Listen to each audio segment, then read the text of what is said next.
Hello, ladies, gentlemen, and non-binaries. My name is Barbara. I'm on the Chamber of the Wraith, and, well, videos are slightly, what's the word I'm looking for? Sparse because of behind-the-scenes difficulties. But, you know what's one type of video that is always reliable and doesn't require a whole lot of, extra fluff? Tier list videos! So that's what I'm going to be doing, because Mortal Kombat 12 is going to be a thing. I personally predict it will either be revealed at GDC or E3 relatively soon, but that is a topic for another time. Now, this tier list template is brought to you by Rendezvous on Twitter. This is their thing, if you want to go follow them. And this is featuring all of the playable characters from MK1 to MK11, including Kronika, and their odds of returning to Mortal Kombat 12. Now, wait. No, for a second there I thought I saw two Boraichos. I did have a quick look through this tier list before we began, and I just wanted to kind of run through a few things very, very quickly. Number one, Kronika is actually on the list. She's not playable, but she appears on this list. There are also two Sindels, Good Sindel and Twindel over here. Ugh. And there was one more extra character they added to make it larger, but I can't find them. We'll find them when we get to there. No, it was a female chameleon, because I keep forgetting that she's technically character number 64 in Mortal Kombat Armageddon. But that's pretty much all there is. There's just Sindel, Twindel, and Kronika here, which is honestly pretty sweet. And without further ado, we're just going to begin. And of course, we're going to run through the tier lists as guaranteed to return. These are the characters that will be coming back. No ifs, ands, or buts about it. No weird nonsense going on with occasional exceptions and whatever, they're going to be back. The next category is 75 to 99% chance. This is the characters that are probably, almost certainly going to come back, but they have missed games before, meaning that there is a chance that they could miss games again. My usual barometer, is generally to exclude the original Mortal Kombat 3, because that roster was a little bit strange, but that is about it. 50 to 74% chance, you get the idea. It just goes all the way down, and anybody who's less than a 25% chance to return, don't get your hopes up. By the by, Triborg does not appear to be in this list anywhere, so I will get to my rankings when we are finished for Triborg, and my thoughts about potential surprise characters that could come into the game with a revamped moveset or the like, a la Tremor. But without further ado, let's begin with our 3 guaranteed to return characters, and they should surprise literally no one. That's Raiden, Sub-Zero, I think they did this in alphabetical order, so Scorpion. These are the only 3 characters that are guaranteed to be coming back in any Mortal Kombat game, period. Sub-Zero is the only character in Mortal Kombat history to have appeared in every single Mortal Kombat game except for Mortal Kombat Special Forces, which is a spin-off thing, whatever. He is also tied with these guys as having appeared in the most crossovers, from NBA Jam to Injustice 2, so it makes sense. And unlike these two, again, he did not miss Mortal Kombat 3. These two did, Scorpion and Raiden, but again, I'm not counting the MK3 exceptions because the MK3 roster was very, very weird until it became Ultimate Mortal Kombat 3. The 75 to 99% chancers. Well, I'm gonna get the fanged elephant out of the room as soon as I find her. Thankfully, this is at least alphabetical, so it shouldn't be too difficult. One would think, because it's actually not alphabetical. It's sometimes it is, sometimes it isn't. Weird. Anyways, Mileena and Kitana. Come on. The only reason why they're not 100% guarantees to return is because, being honest, very few, if any, things are guarantees. But if we're going to go from like left to right, if the ones on the left are the most likely to return, and then the furthest right are the least likely to return, these guys are the ones that are like 99.9%. You remember what happened when they did not include Mileena in Mortal Kombat 11, folks. And Kitana was actually not playable, to my knowledge, in, I believe it was Deception? It was one of the 3D era games Kitana was not playable in. But other than that, you know, these ladies are in everything otherwise, so bring them back. I don't think they were in MK3 originally either until Ultimate came out. Another character that I think has a really, really good chance of making it in. Next up are several characters from MK1, that being Liu Kang, Sonya, and where is that asshole? Shit, where did he go? I saw him earlier. There he is, Johnny Cage. These three alumni from Mortal Kombat 1, I'm pretty sure, are going to be back. I mean, Liu Kang missed a few games, Sonya missed a couple games. She missed Mortal Kombat 2, actually, which was interesting.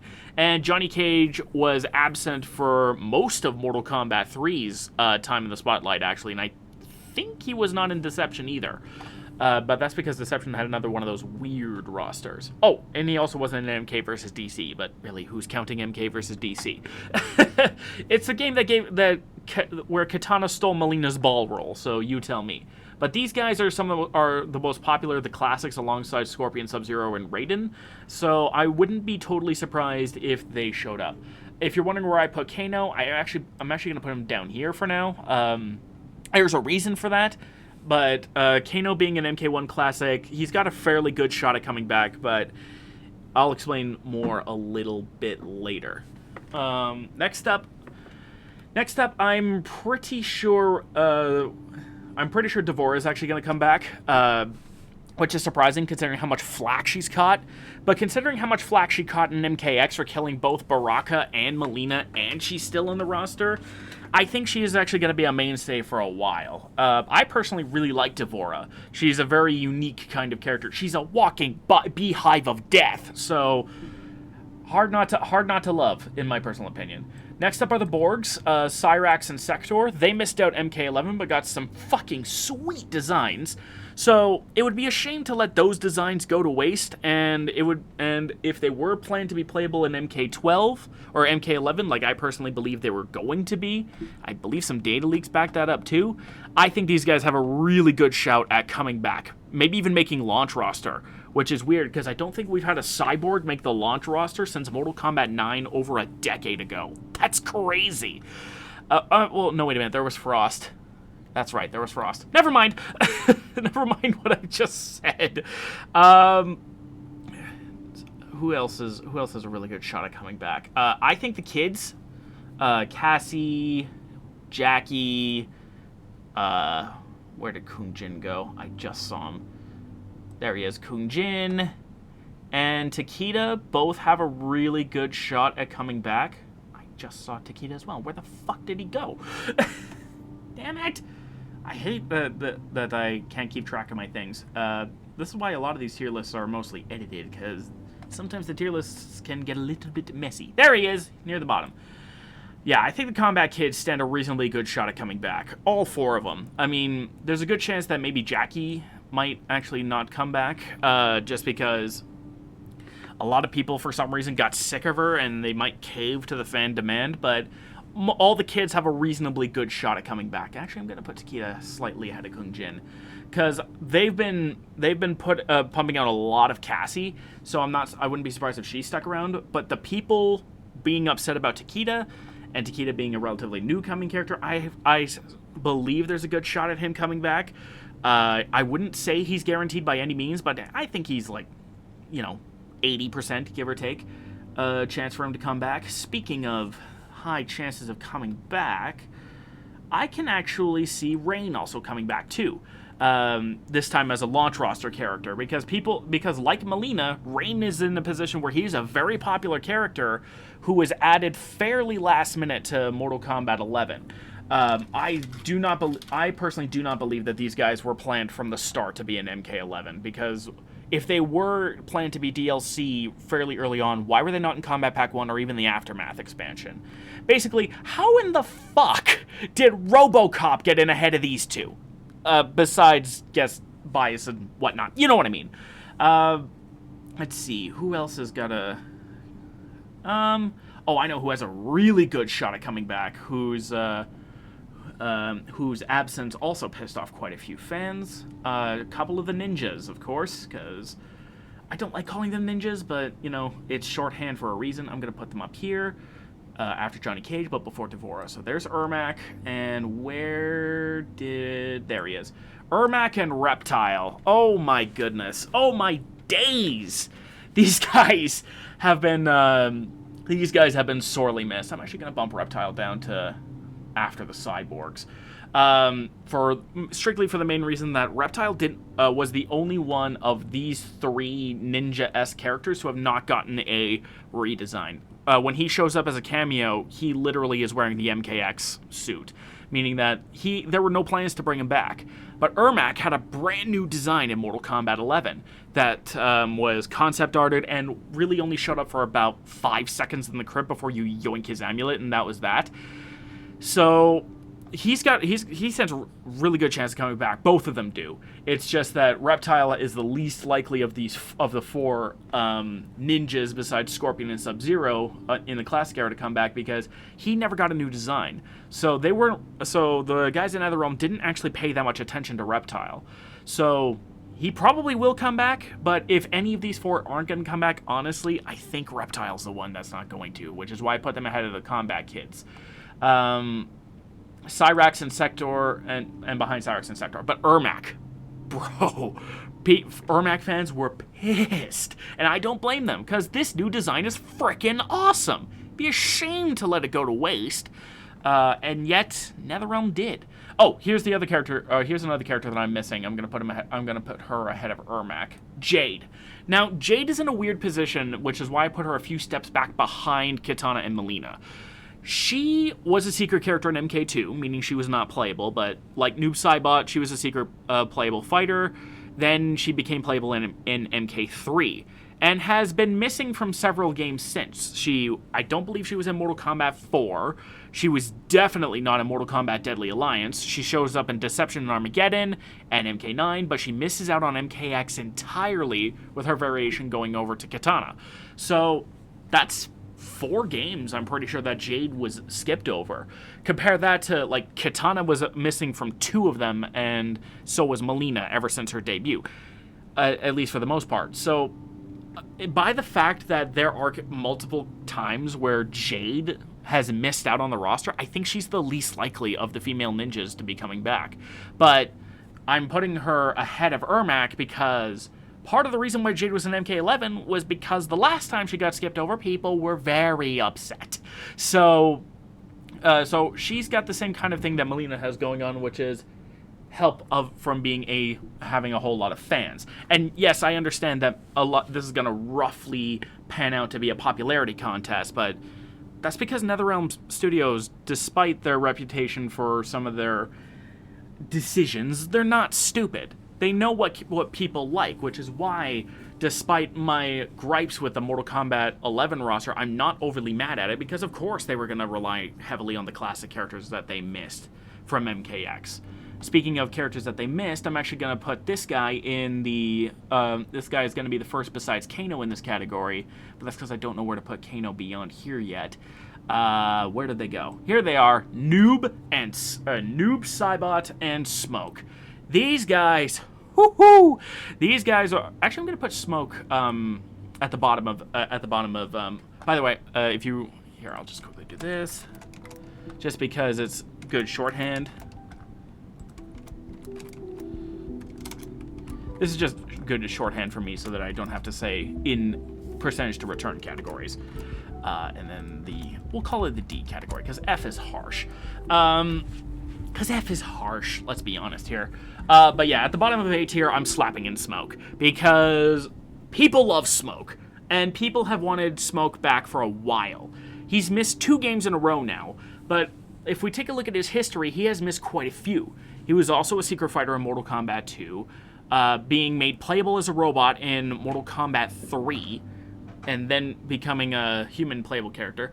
And then he's absent from Mortal Kombat 4 and Mortal Kombat Deadly Alliance, coming back in Deception as a tag character with Noob because of a situation that may or may not have happened, leaving Saibot out of the roster. And then Smoke goes into Armageddon, comes back for MK9, and then we haven't seen him again. We haven't seen him again since Mortal Kombat 9 as a playable character. He doesn't even have, unlike pretty much all of the other non-playable characters in Mortal Kombat X's story, he's the only one, I think, where you don't fight him. You can fight Sindel, you can fight Baraka, you can fight Rain, but you can't fight an Enra Smoke, which is weird. So, and a lot of people have been wanting Smoke to come back. So, I think Smoke stands. He is the one right at the bottom of A tier, but that still means he has a really good shot at coming back. Actually, at the bottom of tying for the bottom of A tier, I'm actually going to put Kotal Kahn. I love Kotal Kahn from a playstyle standpoint, but as of late, I haven't liked him as a character since the MKX comic. Sorry. But that's my biases aside. He was in 2 games in a row, and he was critically injured in the Mortal Kombat 11 story. Now, we know the Mortal Kombat 11 story is a fucking mess because of time travel bullshit. So there's still a pretty good chance at him coming back because he was one of the more popular newcomers and one of the ones that had the most fun designs. But of the MKX newcomers that returned to MK11, he's the one that stands pretty much the most likely chance of getting the boot, tied with Aaron Black. I'm going to put him actually behind Noob Saibot because Noob Saibot has classic cred. But the thing about Aaron Black is that Aaron Black is a kind of character that, like Kotal Kahn, that we haven't really seen before. We've seen Kotal Kahn we've seen a character like Kotal Kahn before, the big, meaty guy with the giant weapon, but we've never really seen a cowboy-type character before Aaron Black. So, and a lot of people still really like Aaron Black. So actually, I'm going to do this. I'm going to swap them around. I'm going to have Aaron Black at the bottom of A, and then there's going to be a lot of hemming and hawing, but when you have almost 80 playable characters in your franchise, and I'm not even talking about the characters that, could have made the roster that aren't playable, like Tassia and No Face, or the Koreans, or the Great Kung Lao, or Baron Rayland, those kinds of characters that are just like, wait, who? And then all of a sudden, oh, they're a thing! Belloc, for crying out loud! And trust me, all of those names are actually real Mortal Kombat characters. Or at least almost were in the case of Belloc. But yeah, I think Aaron Black, because he is much more popular than Kotal Kahn, he stands a better chance. But because most of the MKX newcomers were at least somewhat well received, I can't imagine all of them being missing from the next from Mortal Kombat 12. They'll probably cut most of them, but like 1 or 2 will probably stay. But we'll have to see who is what, where, and when. Let's see. Next in the B tier, I am going to put. Now here's an interesting question: which Mortal Kombat 11 character do I see coming back? Because the MK11 newcomers are actually not that popular. And as a matter of fact, this might surprise you, but I think it's Kronika. And now, before you say, wait, Kronika was not playable, this roster includes them as a playable character, and she is, as it stands, the only boss character in Mortal Kombat history who has not been playable in some capacity. Motaro was made playable in Armageddon. Shao Kahn was made playable as early as MK3. Shang Tsung was playable even earlier in MK2. Blaze is playable in Armageddon. Onaga is also playable in Armageddon. The only boss character who isn't playable in some capacity, in any capacity really, is Kronika. And that's it. And one thing about NetherRealm characters, or one thing about NetherRealm pre-order bonuses, they love to put big endgame bad guys. I don't remember what it's called, the D&D term, as their DLCs. A lot of the major villains. Like, think back to MKX. It was Goro, the scariest boss in MK1. Then Injustice 2 had Darkseid. Then MK11 famously had Shao Kahn. The big bad, the original big bad in Mortal Kombat. So it's weird to me that Kronika's not playable yet. Mortal Kombat 12 stands a pretty good chance of having her come back, though. So who knows? Mortal Kombat 12, if they need a new bad guy to be a pre-order character, Kronika's right there. Right? And some folks will probably be thinking, well, nobody liked Kronika. Well, this is their chance to do right, And this is the chance to do right by Kronika and make her interesting to play.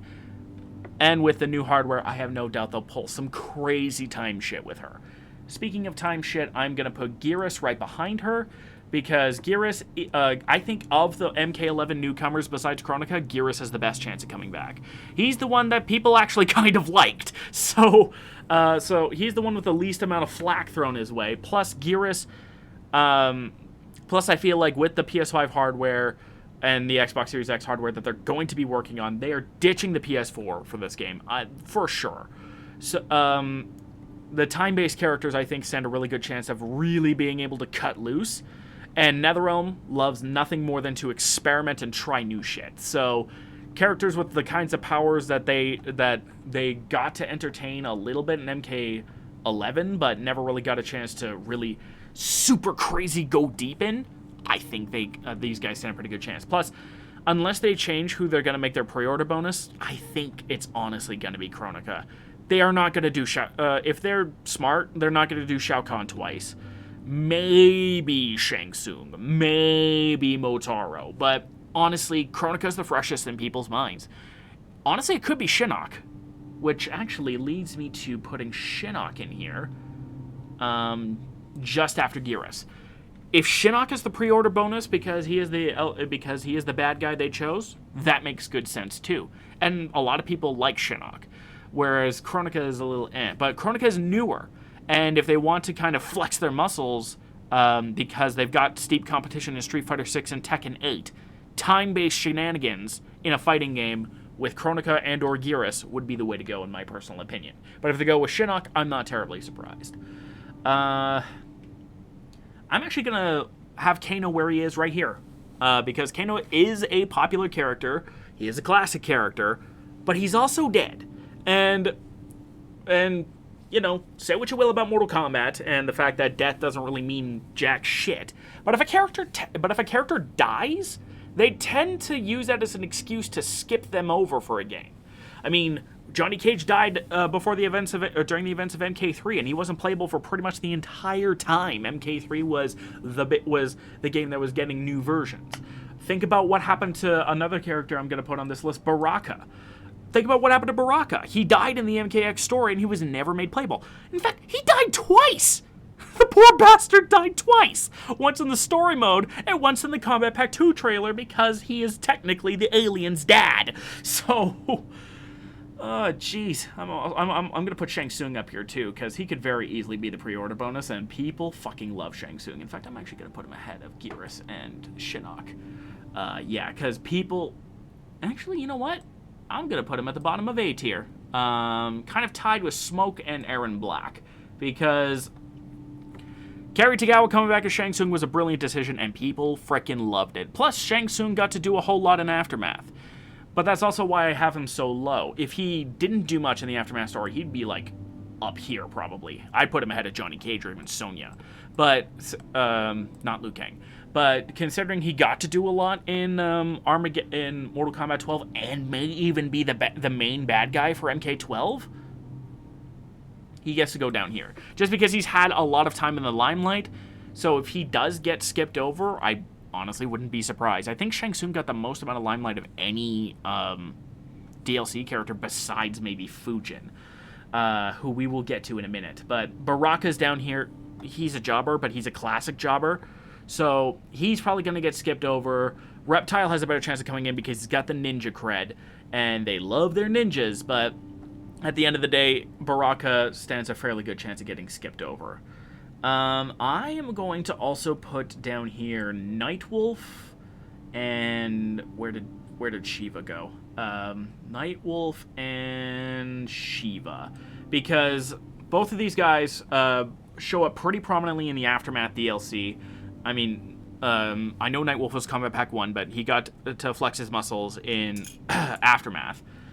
And both of these characters are fairly popular, and are at least kind of popular. They were MK3 debut characters. Nightwolf is definitely more popular than Shiva, but these guys stand a pretty good, at least a halfway decent shot at coming back. One thing that was interesting about Mortal Kombat 11 was that since MK3, if you count versions of the games, there hasn't been a single Mortal Kombat game that hasn't had at least one playable Shokan. which is also why I'm going to actually add Goro here too. Goro being a playable Shokan makes perfect sense. He's lower than Shiva just because Shiva was never a boss. She was always a playable character when she showed up. But Goro has had more times as a boss character, so he might not be a playable character in MK12. But if he does show up, well, if he does show up as a playable character, well, I'm not terribly surprised. As for Kentaro, he's down here somewhere. We'll figure him out later. Who else do I think is a really good oh yeah, Ferritor. I'm sorry. I love these two, but if they come back, I will be genuinely surprised. They strike me as very much one-and-done characters for this franchise. Maybe they'll do something fun with the tag team idea again. I mean, we had Noob Smoke before, and we had Ferritor. Maybe they'll do something else. Maybe that'll mean they'll bring Ferritor back. But I honestly don't think they will be.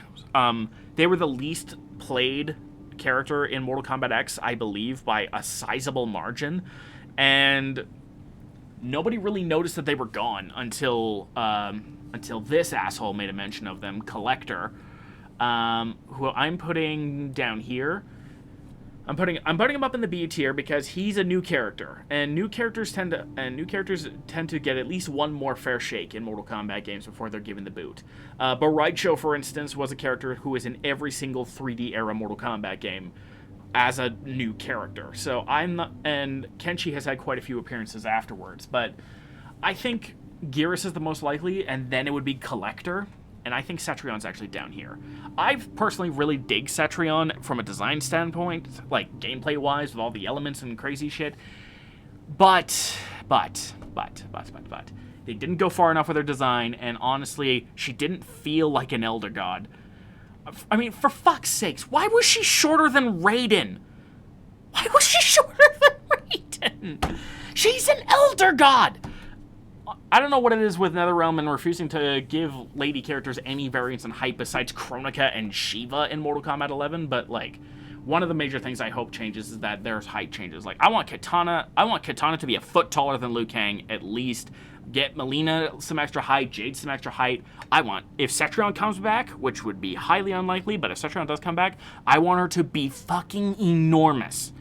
I know she has a fatality where she grows large enough to basically stick out of the earth and then fucking laser beam somebody with her mouth hole, but, like, make her bigger, man.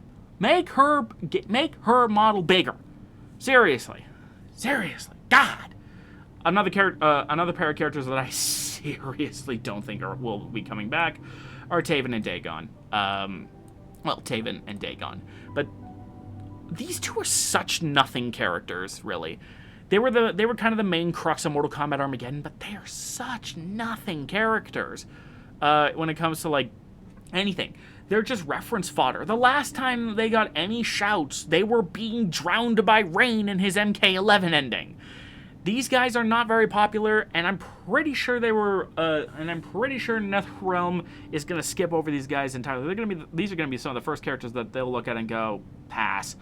And honestly, I don't think anybody's ever going to notice or care that Taven and Dagon are going to be gone, which is why I think they're going to be down here.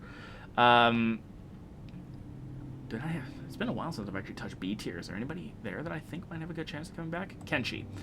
I think Kenshi is going to be should be ahead of.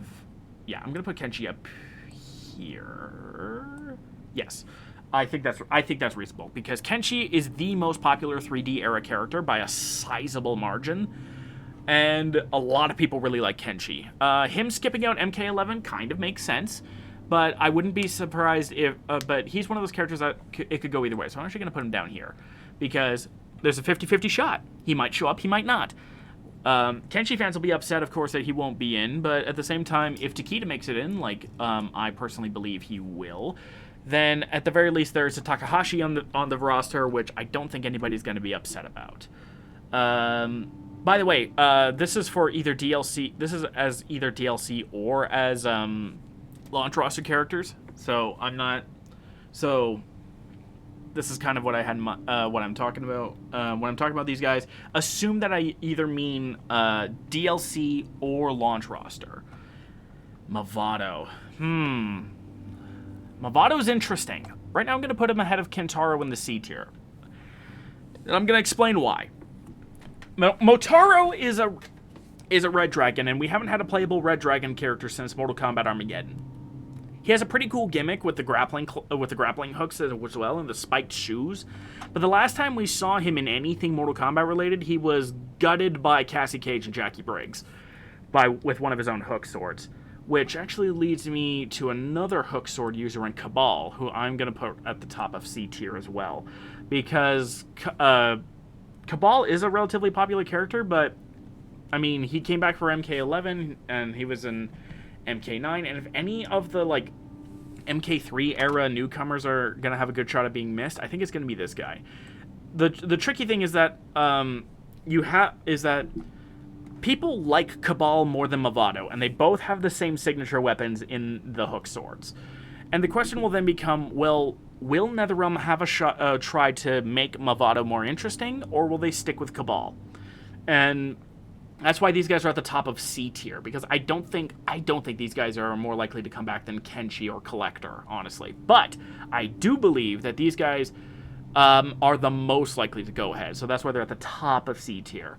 In fact, actually, I'm gonna put Cabal as tied with Kenshi at the bottom of C tier now that I think about it, because I think Movado has Movado's advantages over Cabal is that, well, Movado has more experimentation you can do. You can do more grappling hook shit. You could do more things with his shoes. Like, I mean, in the games he appears in, his shoes have extendable spikes. But, you know, you could make them rocket boots or something like that instead. Plus, you have Red Dragon Tech, which could include something akin to Black Dragon Tech, but maybe better. Although I don't know necessarily how you would do that, but that's certainly an option. Oh boy. Here's a character that I really don't think is going to come back either. Mocap. I'm actually going to put him ahead. I'm going to put him ahead of Taven and Dagon because at least people remember this guy. The reason why I put him here is because they don't tend to do joke characters anymore. Like, even when they brought Boraicho back for MKX, they made him fairly serious. Yeah, his moves are kind of gross, but he was still a fairly serious character. And I can't imagine them bringing back Mocap unless they want to like ape Street Fighter V with by having him imitate any character as a sort of enhanced random select or something like that. But other than that, I don't know what do you do with Mocap? Honestly, so they might just skip him over and make him a reference again, like they did, which I think is pretty much where he's going to be for the rest of Mortal Kombat's time as a thing. Oh boy. Okay, here's a controversial one. I am going to put Tanya down here, and here's the thing: people love Tanya, and she made a huge splash in MKX. And I like Tanya too. My personal favorite variation of Tanya is actually Pyromancer because I'm a chick who loves to throw shit at people. I'm sorry, I like fireballs and tattoos. But she, I don't know how likely she is to be coming back. It's interesting because a lot of people have had outcry for Tanya to come back since Melina was supposed to be coming back. So maybe I'll change my mind and put her like up in the B tier somewhere. Actually, that's not a bad idea. I'm going to put her here ahead of Collector. Because a lot of people want Tanya, and Tanya has an interesting piece of bias in that she was named after one of Ed Boon's sisters. Same with Sonya. So there's more of a chance because Ed Boon has kind of an attachment, but I mean, there's only one Boo in Ed Boon's heart. But so I don't know how well that's going to work out for Tanya. I think Tanya should come back personally, and if Melina's gonna come back, Tanya should come back. I think and if you're gonna have intros, have them be fun and sweet and cute. Like, have some weird Harl Ivy situation type thing going on. I don't know. The Chameleons, I don't think the Chameleons are coming back. As much as I love them as a concept, where did the female one go? There she is. I don't think the Chameleons are coming back. Their gimmick is that they can mimic the other ninjas, and as long as the other ninjas keep getting more popular, unless it's going to be a huge roster or they're going to be cheeky and kind of have like, again, have the Chameleons mimic the ninjas, then I don't know what else you do with them. They're kind of like Mocap. People want them to come back, but what do you do to separate them from Reptile or any of the other ninjas, for instance? You have to do something, and honestly, giving them certain moves from each ninja, I don't think is going to work unless you want to, I don't know, give them all of their combo moves so that the chameleons are both freaking combo monsters, I guess. So because at least I can think of something more interesting than just being a randomless character, I'll put them ahead of mocap. But like, jeez, man. Frost is an interesting one because unlike Sindel and the evil bitch, who I will try not to name as often as I can, she is one of those characters that has multiple different versions now because there's Cyber Frost and then there's Normal Frost. Both of them are going to be down in the C tier, though. Frost's reinvention did not go well, which is weird. Hot take here. I think Cyberfrost was the best thing that... I think Cyberfrost is the best version of Frost in all of Mortal Kombat, full stop. By a sizable margin, in my opinion. And I would love for Cyberfrost to come back, but, I mean, she wasn't received all that well, and if you're going to have Cybers, people want the Condiment Brothers back. I know they're not technically brothers, but that's what I call them. I'll call them a different name. People want the Condiment Bots back. Ketchup and mustard, just because that flows a little bit better. They don't want the walking icebox, unfortunately. So, and I imagine after the reinvention, they tried that, and with most 3D era characters, it seems like they bring them in for a little bit and then ditch them for a while. I mean, that seems to have been what happened with Kenshi. We'll see what happens with MK12. But as far as a 3D era character goes that got a reinvention, I'm glad Frost did when she could, but I really don't think she's going to be coming back to Mortal Kombat 12, either in Cyber or in human form. By the way, Kentaro is I think I'm going to put I'm going to keep where he is.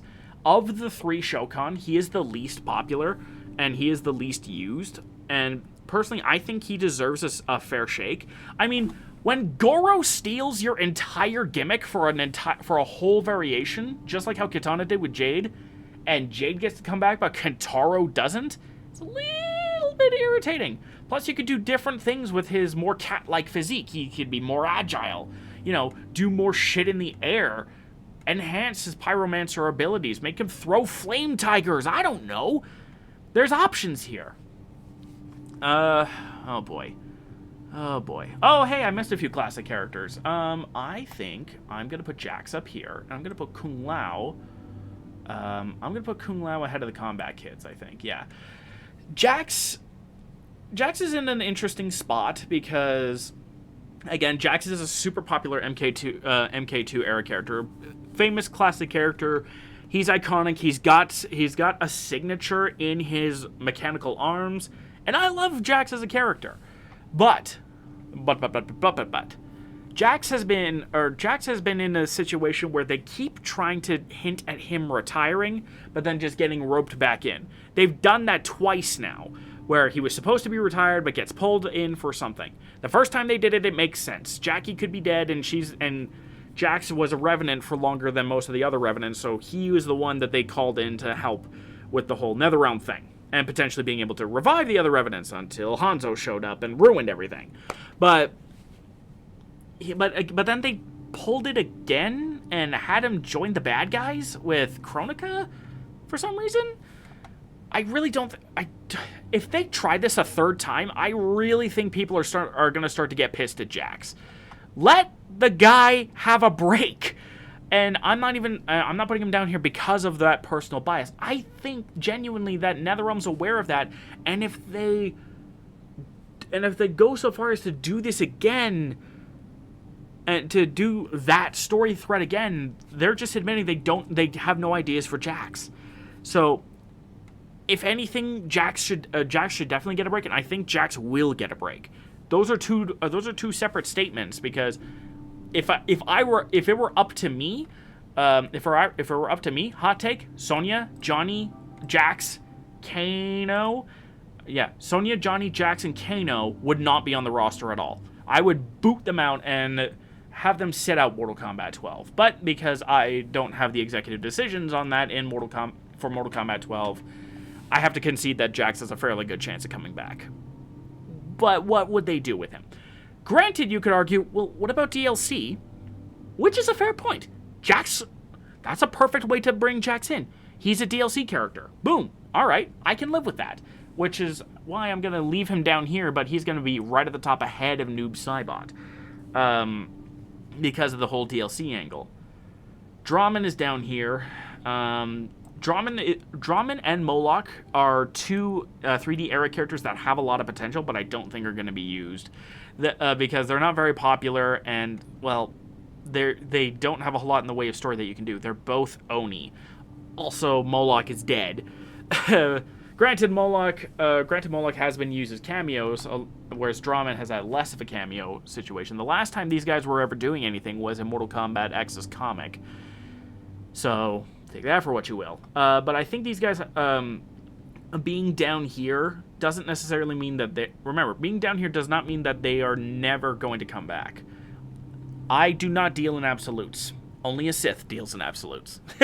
But seriously, the only reason why I say guaranteed to return up here is because these guys are these are the three poster boys for Mortal Kombat, and they're the ones that get shipped out for guest appearances all the time.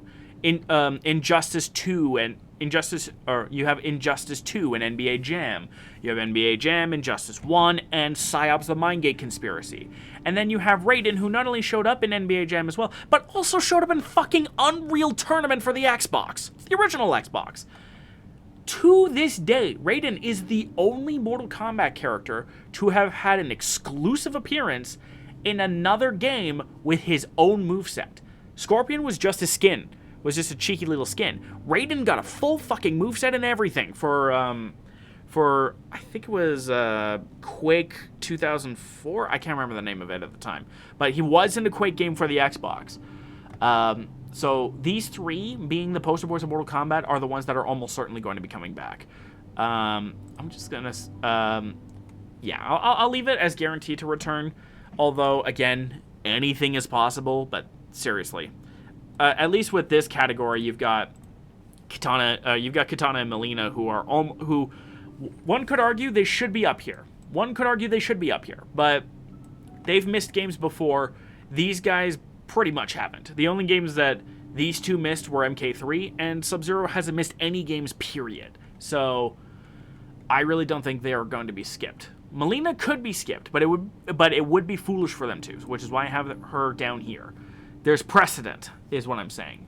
There's not necessarily as much precedent as up here, because the last time these two got skipped was in 1995, and since then they were in guest appearances everywhere. Meanwhile, nobody below the S tier has had a guest character appearance in another game, to my knowledge. Maybe Johnny Cage because of Smash TV, but as far as like guest characters in video games, as like playable characters, nobody below these three has shown up anywhere else other than Mortal Kombat. So that's why they're up there. They are like above. They're above and beyond everybody else that's down here that has a really good shot at coming back. Kung Lao is back over here because Kung Lao's in a weird spot. I say this a lot, but it's true. A lot of these characters are in kind of funky spots. Jax is in a funky spot, and Kung Lao, and so on. Kano is another one that's in a weird spot, but I'm not going to talk about Kano, because I already did. Kung Lao's interesting because the Kung Lao we've been playing with for the last while was the descendant of the Great Kung Lao. And based off of how MK11's story ended, there's a real good chance that the Great Kung Lao will be playable. But will he be similar to the Kung Lao of the modern day? Or will they be separate characters with different fighting styles that just happen to share a name? It's not that unusual, actually. I mean, you have human Sub-Zero and robot Sub-Zero, Cyber Sub-Zero. Human Smoke, Cyber Smoke. The Cyber Ninjas have their human variants. So I wouldn't be surprised if the modern Kung Lao and the Great Kung Lao show up and they actually have different fighting styles.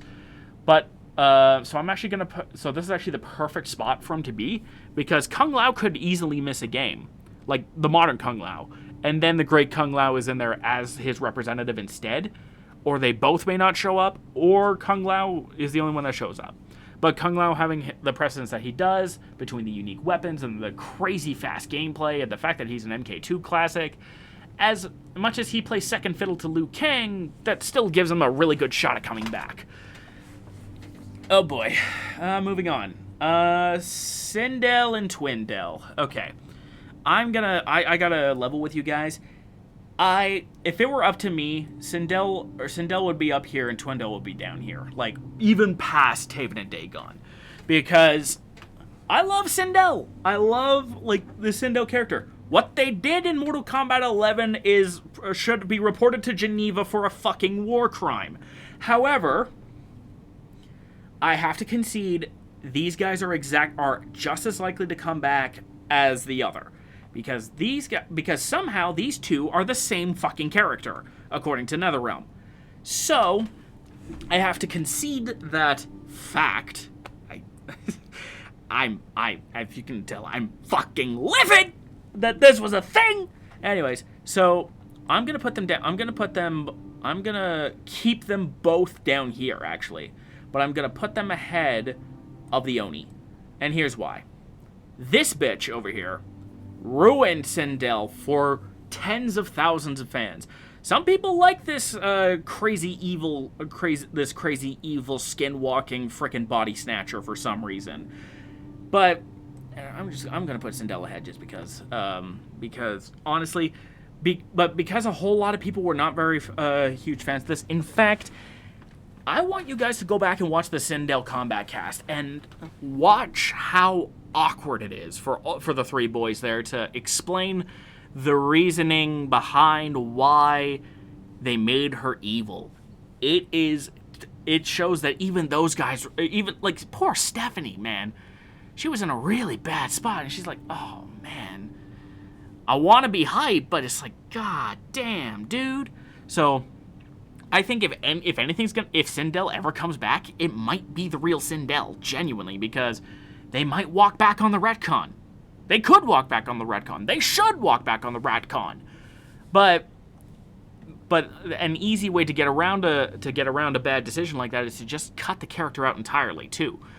Plus, that saves them dev time. So that's why they're down here. However, I think they've got a reasonably good chance of coming back in some shape or form, because I mean, Sindel is a popular character, despite the fact that she's only shown up in 3 Mortal Kombat games before this monster showed up. I'm running out of expletives to describe this one, actually. But yeah, like I said, these guys are equal, because while I personally think if they are going to come back, Sindel is more likely to, there's always a chance that this is the one that they go with, which is kind of horrifying. Or Sindel doesn't show up at all, in any way, shape, or form. Which is fine by me. I would rather have no Sindel than this thing. So, yeah, we'll go with that. But because of her popularity, I have to put her up here. Why? I'm going to move Ferritor down, then. And I'm going to keep Cetrion up here because she has potential. But I'm going to move Ferritor down here because while some people do like him, do I really think that Ferritor are more likely to come back than either version of Sindel or Cetrion? Not really. Let's see. Oh, here's an interesting one. A little bit of a hot take here, but I don't think Shao Kahn's coming back. I really don't. But I'm going to put him at the top of the D tier. Because he was a pre-order bonus character, and people really like Shao Kahn. But, again, Shao Kahn is... because Shao Kahn was a pre-order bonus, because he was a big bad and all that, he's one of those characters that I think if you... Actually, I'm going to put him up here. I'm going to actually put him at the top of C tier. Because, again, people love Shao Kahn, and there is a good chance for him to come back because of that popularity. But he's also a big boss character. And boss characters don't tend to return for playable appearances in Mortal Kombat games. I mean, when was the last time fucking Motaro showed up? You know, that's why Motaro's down here. Nobody remembers this guy, even though he was a centaur with a robot tail that shot lasers, and then he got turned into a weird minotaur thing with a tail that shot laser beams. But he hasn't shown up since 2006, folks. Goro made his first playable appearance in 2015 since then, which was almost a decade prior. Shao Kahn made his first playable appearance, again, bearing in mind, since Armageddon, in Mortal Kombat 11. Kintaro hasn't been playable since... Kintaro has not been playable since fucking Armageddon. So, boss characters tend to be playable in a handful of sparing appearances. They're sparingly used because that adds to their mystique and power, you know? When you see that Shao Kahn's going to be on the roster, you should be scared, because that usually means, oh no, broke shit might happen. Granted, Shao Kahn had quite the journey in MK11, but you know what I mean. Generally, if a boss character shows up, they're going to try and make him feel like a boss, which means they're going to be casual stompers. So, they got to be a little bit scary in that aspect. On that topic, I think Quan Chi will be there too. Sorcerer characters are fairly popular, but there's a sizable gap between the two main sorcerers of Mortal Kombat, because everybody likes Shang Tsung. Quan Chi is quite a bit more mixed. I personally think he is the perfect example of a love-to-hate character, kind of like Kano. But Quan Chi... but Quan Chi is one of those characters that you could also tap into for more dark magic potential. What they did with Shang Tsung was incredible with that aspect, and to a lesser extent, they did really good with Quan Chi and MKX for the same reason. But being able to soup them up might be a really cool thing. But Quan Chi is also a character they don't use too often as well. He first appeared in Mortal Kombat 4. Technically, he first appeared, I believe, in the Defenders of the Realm cartoon, but whatever. As a playable appearance, he first shows up in MK4. Then he shows up in Deadly Alliance. I can't remember if he shows up at Deception or not. Anybody in the comments, feel free to correct me on that one. And Mortal Kombat, or again, he was in... Actually, no, he was... Actually, to be fair, he was in a handful of games. If he was in Deception, he was in every Mortal Kombat game since Mortal Kombat 4, up until Mortal Kombat 11. I gotta move him up. I have to move him up. I'm gonna move him past the Shokan. Shit. Now that I think about it, yeah. I'm gonna put him ahead of Kano. Seriously. Between these two. Because I just realized something. You know who would be a really good pre-order bonus? Fucking Quan Chi! Like, here, I'll put these guys in the same category because more people like Geras than Kronika. This is like the pre-order bonus territory. Right here. If these guys are going to return, I bet you it's going to be as the pre-order bonus, because you've got Fallen Elder God, you've got the big bad from the last game with time chicanery, and then you have this fucking asshole who's been in every game since Mortal Kombat 4. Except for maybe Deception. And even then, if he skipped out on Deception, that's one game. That's still MK4, MKDA, MK Armageddon, MK9, MKX. That's 5 games that he was in. And he was supposed to be in MK vs. DC. I keep forgetting that MKDC exists. But he was supposed to be DLC for MK vs. DC alongside Harley Quinn and Robin. So... And he even makes a physical appearance in Mortal Kombat vs. DC Universe, at the very least. Which is more than we can say for, say, Johnny Cage. So Quan Chi stands a really good shot at actually coming back, now that I think about it. Wow, I'm surprised. I was going to put him, like, down here. But no, he's actually, like, reasonably well placed in the B tier. Damn. Cobra... I'd be shocked if Cobra came back. I mean, actually, I'm gonna move him up a little bit. I'm gonna put him... Yeah, I'm gonna put him ahead of Motaro. And for the same reason, I'm actually gonna put Kira. I'm gonna put these two, they're tied. Actually, I'm gonna put them at the bottom of D tier for this reason, which is... It seems weird that I'm putting Cobra and Kira as high as I am. But let me explain.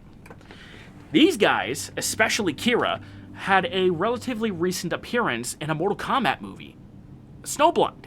And Snowblind had a big Black Dragon presence. Kano was in there in a crazy cyborg form. And these two, I don't recall if Cobra showed up, but I know Kira showed up. No Face showed up as well. Tasia showed up. And my boy Tremor showed up.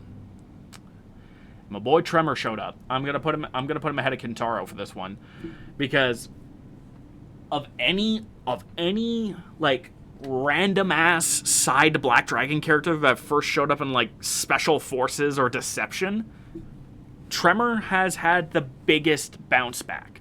He was a boss in Mortal Kombat Special Forces, which is widely considered the worst Mortal Kombat game in history, and that's it. Pretty much. he did have an appearance in the PlayStation Vita version of Mortal Kombat 9, but he was basically classic Smoke with some of Jax's moves. Some, not even all of them.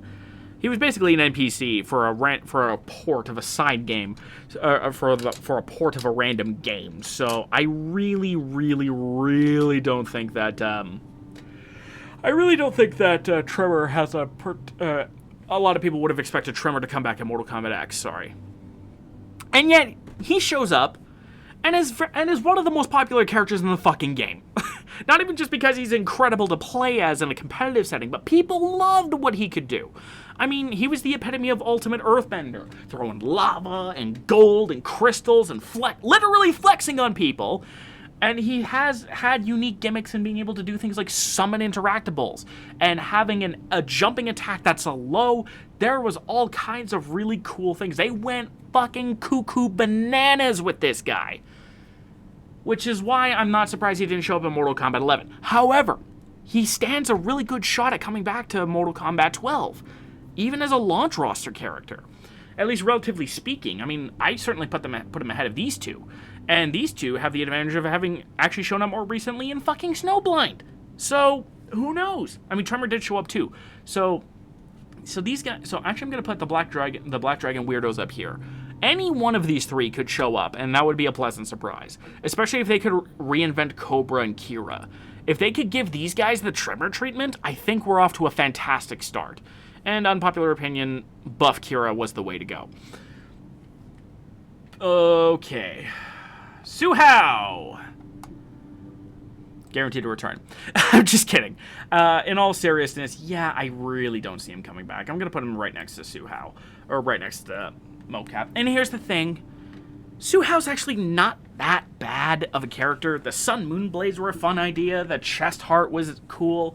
He had the crazy Thunderclap move. Plus, imagine turning him into a grappler. You know? That'd be pretty sweet. A lot of these characters that I'm putting down in the D tier, I do not hate. I love Sindel. I like Cetrion. I frickin' adore Ferritor. And I kind of respect Suhao. You know? And I like the Chameleons. I like some of the characters that are down here more than most of the characters up here. But nobody really likes Suhao. Like, Suhao, finding a Suhao fan is like finding a unicorn in a haystack made out of naked men. It's ridiculous. Good luck finding that. But there he is. There you go. You've got Suhao as a potential option. Not very likely, and in fact, this guy is Ed Boon's least favorite Mortal Kombat character. So we're probably not going to see him. But, probably not, doesn't mean we are never going to see him. So I have to put him in there somewhere. Okay. In a similar vein to Mocap, I'm putting Shujinko down here. They pretty much have the same gimmick. They're move mimics. They copy and steal people's moves. By being able to copy moves and all that, I think if they're going to do like if they're going to pull a Street Fighter V 11, you know, where 11 in Street Fighter V, for those who don't know, is an extra random select option where you select 11 and it randomizes your character and your V triggers and you just kind of go nuts with that. That was introduced right at the end of Street Fighter V. So I can actually kind of see Mortal Kombat 12 aping that. Actually, while I'm at it, I'm going to throw Meat here, too. Here for now, just so it's a little easier for me to do that.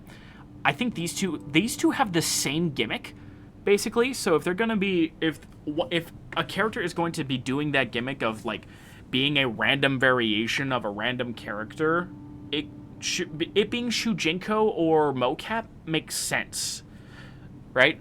But it can't be both. Unless somehow they do implement both in a sort of mirror match situation, which would be fucking weird. But Mortal Kombat is known for weird. But going back to this character, Meat, I'm going to put him behind the Chameleons, but I had a Motaro in them. And here's why.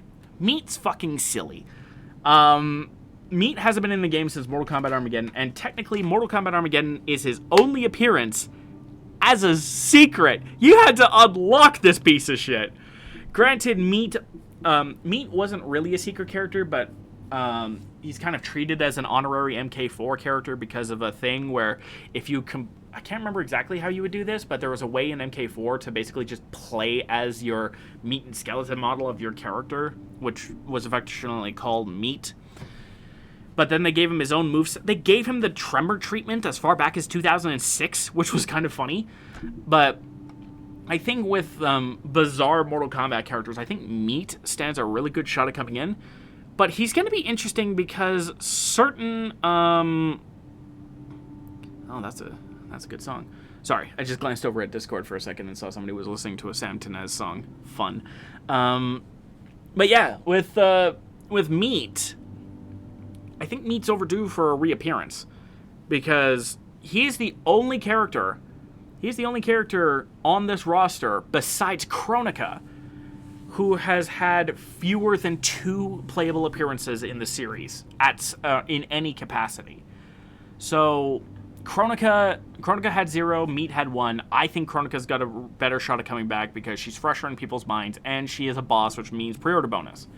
But Meat would also make for an interesting pre-order bonus, but again, Meat's got odd limitations in that because he doesn't have any skin, certain fatalities might be weird on him, and I don't know if they're going to embrace that or if they're just going to kick Meat to the curb, so better to play it safe and just say he's not very likely to come back.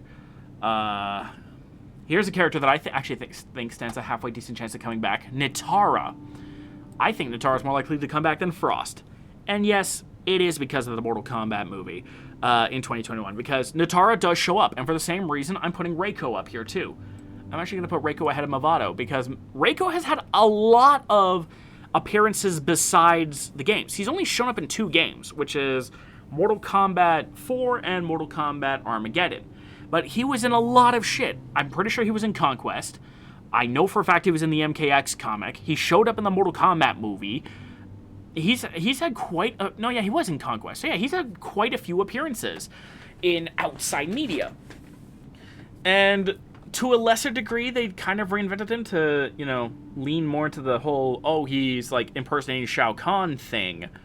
But I think he's due for a revamp as well. I really think he's due for a revamp, because right now he's just a dumbass with a hammer.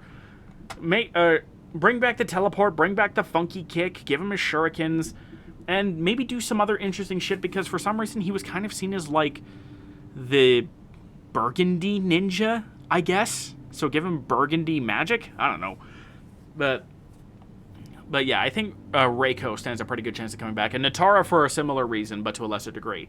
But the cool thing about Nitara, right, is she's a vampire, which they don't have any other vampire characters, so they could save themselves the trouble if they want to approach a vampire angle and include Nitara. So there's that angle.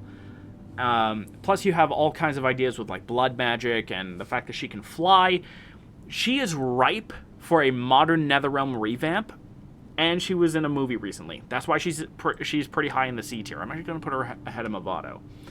Speaking of blood magic, I'm going to put Scarlet. I'm going to put Scarlet at the bottom of... I'm going to put Scarlet at the bottom of C tier. Yes, even behind Kentaro. A blood magic user is perfect for Mortal Kombat. But Scarlet has had 2 appearances in 2 games so far, being technically the first NetherRealm newcomer in Mortal Kombat 9 as DLC, and then becoming a launch roster character for the first time in MK11. I don't think she stands a pretty good chance. I don't think she stands a good chance of coming back to MK12 because the roster's going to have a bunch of new characters, and they may experiment with other blood stuff with Nitara, and knowing NetherRealm and their roster choices sometimes, usually they tend not to have characters that have overarching repeats in movesets. Like there's a reason why there isn't a strict fire specialist in Mortal Kombat besides Scorpion. Like, you could argue, but Liu Kang throws fireballs. Yeah, Scorpion breathes fire, uses fire to teleport, summons fire from the ground, and creates hellstone barriers. He does way more with fire than Liu Kang does. So it's like saying that Kung Lao and Fujin, I'm gonna put him up here. here, I'll do this. I'm gonna put Fujin up here. Actually, no. I'll put Scarlet here. Because she was actually kind of a popular returning character, but I think she has less of a chance of coming back than Mabato does. But again, Kung Lao uses wind-based chicanery, and so does Kitana. But the real master of wind is Fujin. There's a reason why he's known as the wind guy, and less so Kitana or Kung Lao. Kitana's known for the fans and stealing people's moves. But I'm not putting Fujin this high. I'm going to put Fujin down here.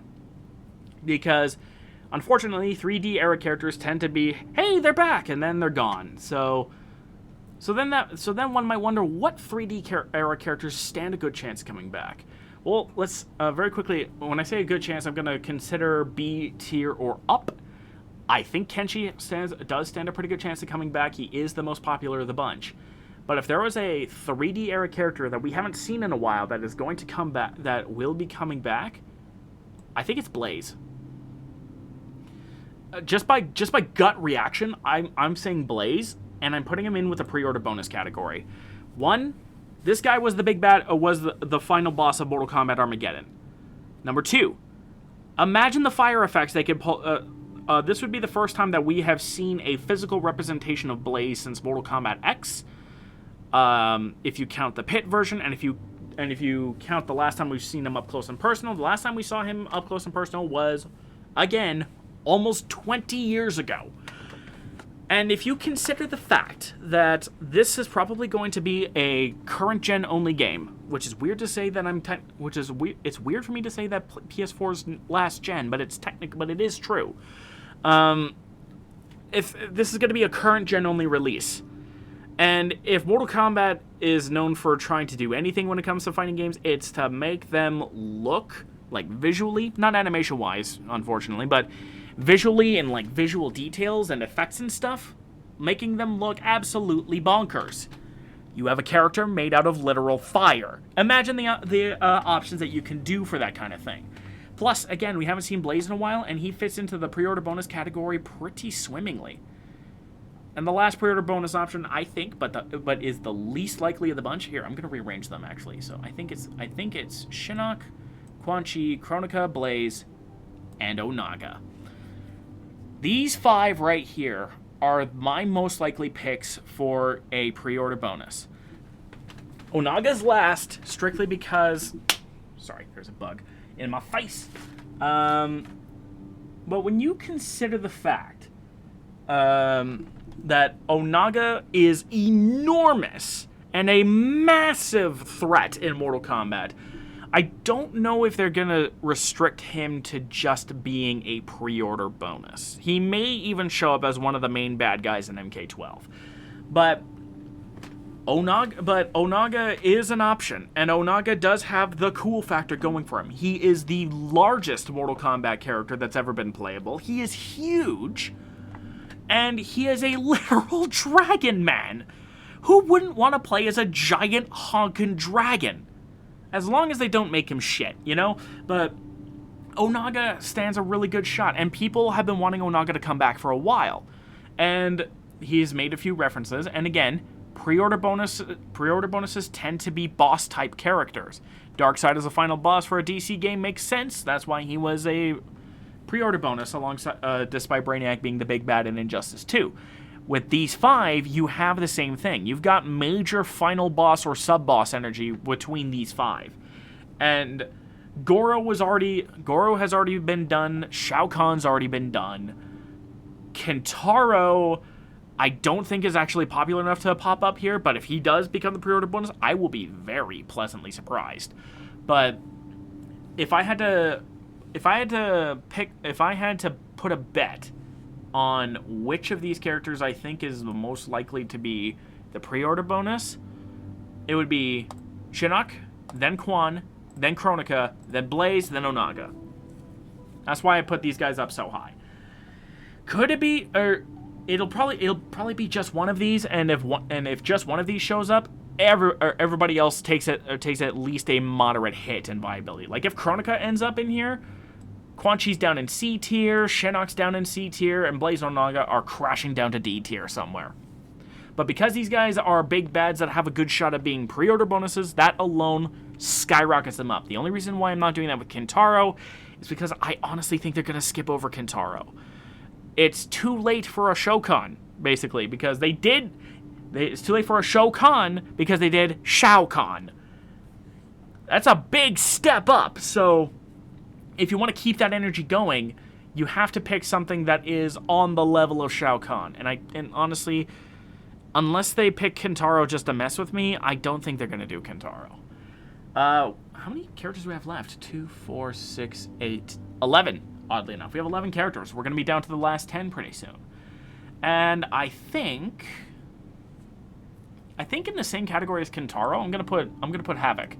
Havoc is not super likely to return, but if he does return, I know what he's going to be, and he's going to be a pre-order bonus character. Because people have been wanting Havoc since MKX, and he did a damn good job at being a villain in MKX. But if he is to come back, I want them to lean into more chaos as a neutral thing. The guy just doesn't give a shit and just wants to do whatever the fuck he wants. Easy enough for me to understand his motivation, but but because of how... Well, actually, I'm gonna put Havoc ahead of Scarlet and Fujin, because there is one thing to consider, and that's, again, the hardware. This will be their first game developed exclusively on the next-gen hardware, or on the current-gen hardware, rather. And whenever they move on to new hardware with a new game, NetherRealm tends to pull out the stops. So we may see some of the most bonkers bullshit with Havoc. So Havoc stands a pretty good chance, but relatively speaking, but being a 3D era character and not even a particularly popular one until relatively recently, I don't know, man. I'll put him ahead of Cyberfrost, but not ahead of Movado. We're down to the last 10 now, and I think the least likely classic era character and the last of the classic era characters is going to be Striker. I really don't see Striker being higher than D tier, but if I'm going to be honest, I don't know where to put him. I think I might. Yeah, I'm gonna put him ahead of Ferritor, but before Sindel and whatever this thing is, because Striker is the least popular arcade era character and the one with the least amount of appearances. He showed up in Mortal Kombat 3. He showed up in Mortal Kombat Armageddon, and he showed up in MK9. That's it. He hasn't shown up in a game since, and he has had the fewest appearances of a classic character. And honestly, with all the military characters that are showing up, with like Sonya and Cassie and Jackie in them, what's a cop gonna do? Unless he gets into the special forces as well. You could make an argument for the fact that, well, they brought RoboCop in. Can't they do something? Can't they take some RoboCop stuff and put it into Striker? And that's a fair point, but I don't think that's enough to get him out of D tier. You could argue that would be enough to get him to the top of D tier, but I don't think that's getting him out. So here is where he will stay, I think, because he's not very popular. He's not very popular. He isn't in a whole lot of games, and Sindel has a whole lot more traction going for him than Striker does. And Cetrion is only ahead of Sindel because this situation, as I've talked about before, is a fucking mess. Dairu is, yeah, he's down here. I think Dairu and Jarek are down here. Now, it's weird for me to put a Black Dragon down here. Actually, no. I'm gonna put Jarek. Yeah, I'm gonna put Jarek up here, but ahead of Kintaro, because Jarek's got the same thing going as these guys, but I forgot that Jarek was a character for a little bit. But again, if Jarek's gonna come back, that is a serious fucking surprise. Li Mei, another 3D era character. I'm gonna put her kind of in the same area as I'm gonna put her between Nitara and Movado, because at the very least, Li Mei has shown up in Mortal Kombat X, and there is some demand for her to come back. But there's more demand for her to come back than Movado, and being a pink ninja that, weirdly enough, could threaten Melina's chances of coming back, but I don't think that's actually going to be the case. But when you consider Li Mei's history and the fact that she's only appeared in Deadly Alliance and Armageddon, I'm pretty sure, as a playable character, she's one of those 3D characters that stands a pretty good chance of getting reinvented, like Nitara, like Movado, like Reiko. So kind of nestling them together makes a good amount of sense. Which is actually why I'm also going to include Hotaru and Darius here, but I'm gonna put Havoc ahead of them both, because Havoc at the very least had the precedent of doing something important that put him back on the map. That was the Mortal Kombat X comic. These two don't have that. At the most, Hotaru showed up in the in Joker's MK11 ending. Darius has had fewer shots. I mean, the last time Darius showed up was in Mortal Kombat Armageddon, and he was in Deception prior. In fact, I'm actually going to move Darius down to the D tier. I'm gonna move Darius down to the top of D tier, even ahead of Stryker, because at the very least Darius stands a good chance of getting reinvented for all of that. But Darius is not a super popular character. If they're gonna bring this Order Realm Rebel back, it's got to be with good cause, and they might even have to bundle him with Hotaru, which two DLC slots with that kind of synergy is not a common thing in NetherRealm, unless they're going to release them all at once. Okay, we're down to the last 4, and this is where things are going to get messy, because I'm not totally sure I know where to put these guys. This might take a minute, which is funny because this has been going for over an hour. Okay. Serena.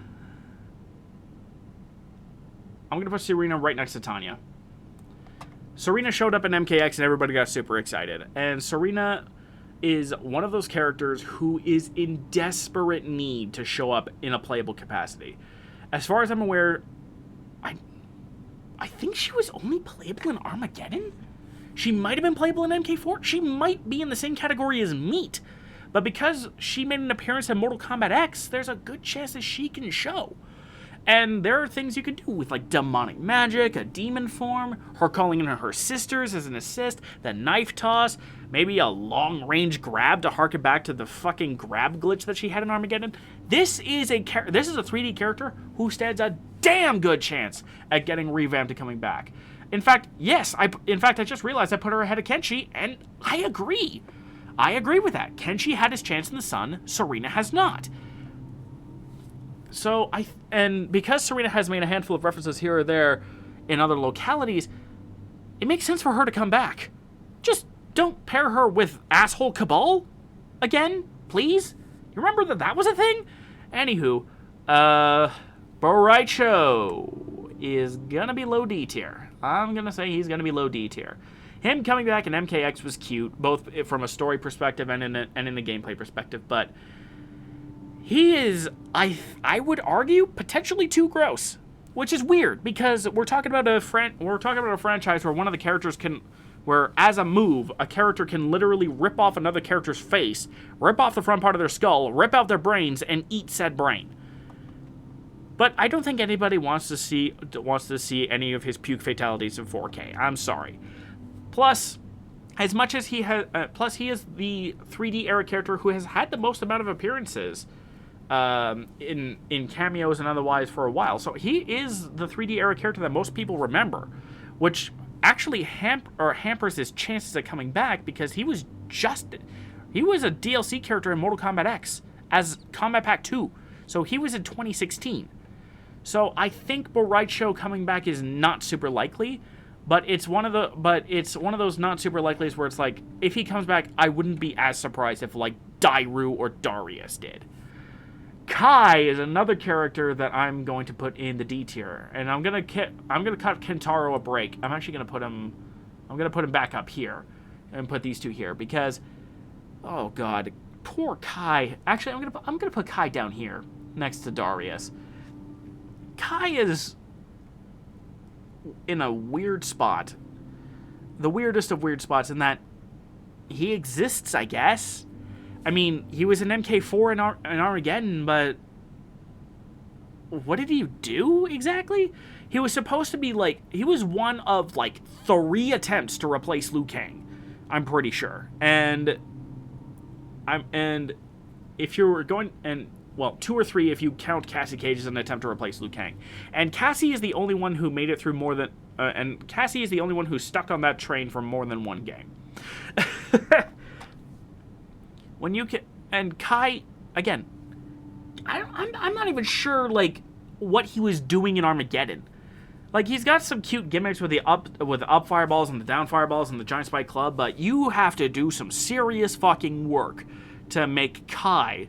I'm gonna put him ahead of Darius for this reason. You gotta do some serious fucking work to make Kai relevant again. And if you do make Kai relevant again, it would be a huge surprise. Which is why he's down here. Because, honestly, who is gonna fucking expect Kai to come back, realistically? And last, but definitely not least, is Ashra, another 3D character that's quite popular who stands a good chance of getting remade. But I am going to put her ahead of Li Mei, but behind Nitara. The Holy Demon is a very interesting concept and something you can absolutely play with, and from a gameplay perspective, NetherRealm might take an interest. She also hasn't appeared in a whole lot of games, and having Ashra in there would help dampen two of the major critiques of the Mortal Kombat rosters as of late. Not enough females and not enough 3D era characters. A lot of the characters in this category between Nitara, Ashra, and Li Mei would solve both problems. So I think that Ashra actually stands a pretty good chance, especially because there's more to play with, and you know how NetherRealm loves to revamp new character or old characters to give them new shit, but I don't see her being popular enough to be ahead of Serena, much less characters like Geras or Kung Jin. And that's my tier list. These are the characters of the returning characters. These are the characters I think are the most likely to the least likely to return. To run them through, in the S tier, we have in order of most to least likely. By the way, not that it matters for these three, but from the top, we've got Sub-Zero, Raiden, and Scorpion. In A tier, we've got Katana, Melina, Liu Kang, Sonya, Johnny, Sonya Blade, Johnny Cage, Jade, Ermac, Devora, Sector, Cyrax, Kung Lao, or the Great Kung Lao, Reptile, Cassie Cage, Takeda, Kung Jin, Jackie Briggs, Rain, Shang Tsung, Smoke, and Aaron Black. In the B tier, we've got Jax, Noob Saibot, Kotal Khan, Geras, Shinnok, Quan Chi, Chronica, Blaze, Onaga, Kano, Baraka. I'm saying so many names I have to slow down, sorry. Nightwolf, Shiva, Goro, Tanya, Serena, Collector, Kenshi, and Cabal. In the C tier, we've got Shao Kahn, Reiko, Nitara, Ashra, Li Mei, Mavado, Havoc, Hotaru, Frost, Cyber or otherwise, Scarlet, Fujin, Tremor, Kira, Cobra, Jarek, Kentaro, and Boraicho. And last, and unfortunately least in the D tier, we've got Cetrion, some form of Sindel, Kai, Darius, Striker, Ferrator, Draman, Moloch, Chameleon, both of them. Chameleon with a C, Chameleon with a K. Meet, Motaro in one form or another.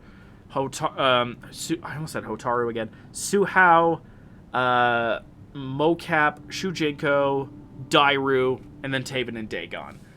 Let me know what you guys think about this tier list, actually. I'm very curious to see what you guys think, and if you have any arguments, questions, thoughts, or whatever. This is actually going to be going up on my Twitter as well, so expect that with a link at some point in the near future. Don't forget to be awesome, my friends, and I'll see you guys on the other side.